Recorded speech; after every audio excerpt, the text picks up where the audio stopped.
गुरु भक्ति योग।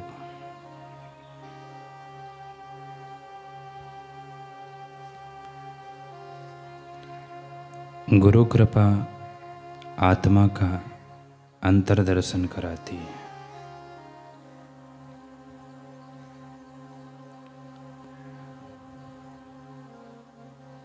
अनेक बार की विनती और कठिन कसौटी के बाद ही सद्गुरु अपने विश्वसनीय शिष्य को उपनिषद की रहस्य विद्या प्रदान करते हैं। गरीब और बीमार की सेवा करना, गुरु और माँ बाप की सेवा करना, दया के उत्तम कार्य करना, गुरु कृपा से आत्मज्ञान पाना,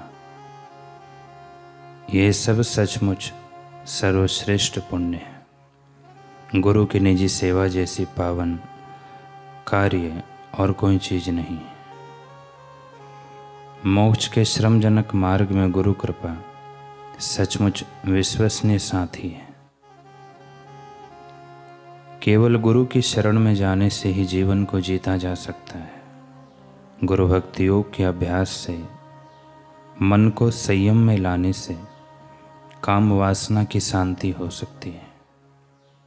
गुरु सेवा आपको बिल्कुल स्वस्थ और तंदुरुस्त रखती है। गुरु भक्ति योग का अभ्यास आपको अमाप एवं अनंत आनंद देता है।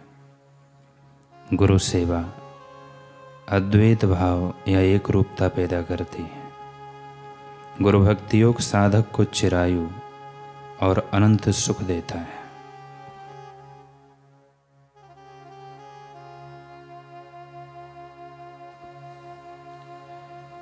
एक जिज्ञासु ने अपने आचार्य से पूछा कि आचार्य, मैंने सत्संग में सुना है कि गुरु कृपा को पाने के लिए हमें अपने भीतर पात्रता पैदा करनी होती है। तो यह सुनकर मेरे मन में एक सवाल उठ खड़ा हुआ, यदि हमारे पात्र बनने पर हमें कुछ मिलता है तो वह तो कर्म का फल हुआ, कृपा कहाँ रही?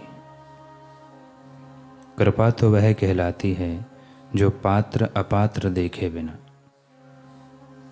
आचार्य ने कहा, ठीक यही प्रश्न संत ज्ञानेश्वर जी से एक गृहस्थी शिष्या के मन में भी उठा और उसने उनसे पूछा।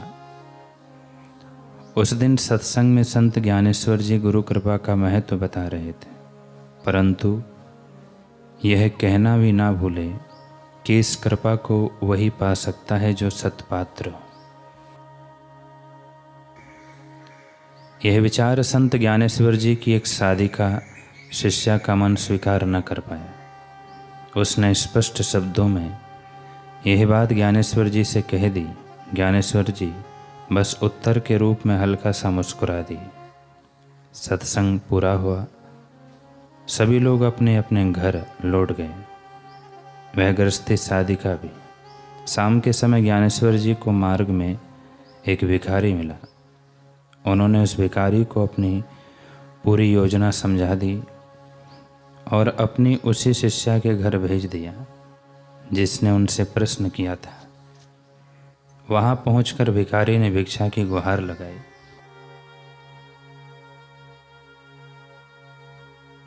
शिष्या अन्न का थाल लेकर दरवाजे पर आई और भिखारी को अपना पात्र आगे करने को कहा, परंतु भिखारी ने पात्र आगे बढ़ाने की अपेक्षा अपना पात्र पीछे हटा दिया। फिर बोला, माते, मुझे अन्न की भिक्षा नहीं चाहिए, तो क्या चाहिए तुम्हें? मुझे तो आपके ये आभूषण चाहिए, कृपा कर आप मुझे आभूषण दीजिए। इतना सुनना था कि वह शिष्या आवेश में आ गई। भिखारी को फटकार लगाते हुए बोली, आभूषण चाहिए? सोने के आभूषण? बड़े अद्भुत भिखारी हो तुम, तुम्हारा दिमाग तो ठिकाने पर है ना? तुम जैसे भिखारी को मैं अपने कीमती आभूषण दे दूं, यह तुमने सोचा भी कैसे? जाओ, अब तो मैं तुम्हें अन्न भी नहीं देने वाली। इतना कहकर शिष्या ने भिखारी के मुंह पर दरवाजा बंद कर दिया। भिखारी ने आप बीती ज्यों की त्यों संत ज्ञानेश्वर महाराज को सुना दी। अगली सुबह ज्ञानेश्वर जी अपनी उसी शिष्या के घर पहुँचे। गुरुदेव ने पूर्व कोई सूचना ना दी थी। गुरुदेव को अपने घर आया देख शिष्या की आंखों में खुशी के अश्रु बह चले। उसे समझ में नहीं आ रहा था कि वह अपने गुरुदेव का आदर सत्कार किस प्रकार करे। पूर्व तैयारी तो थी ही नहीं। ज्ञानेश्वर जी ने उस माई से कहा कि तुम्हारे दुविधा का हल है मेरे पास।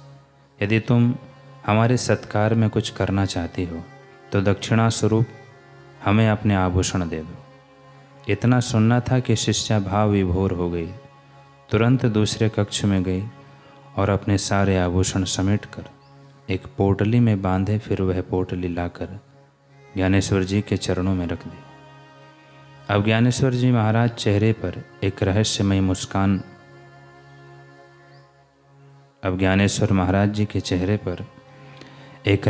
मुस्कान फिर से खिल उठी। वे बोले कि तुमने तो पल भर में ही सारे आभूषण मुझे दे दिए, देरी भी नहीं की। परंतु कल जब एक भिखारी ने तुमसे इनकी मांग की थी तो तुम क्रोधित हो गई थी। ऐसा भेदभाव क्यों? शिष्या बोली, गुरुदेव आप कहाँ और वहाँ भिखारी कहाँ? क्या आप दोनों की तुलना हो सकती है? वैसे भी हम आपको क्या देंगे? हमें सब आप ही का तो दिया हुआ है। जो भी है हमारे पास सब आपका ही है।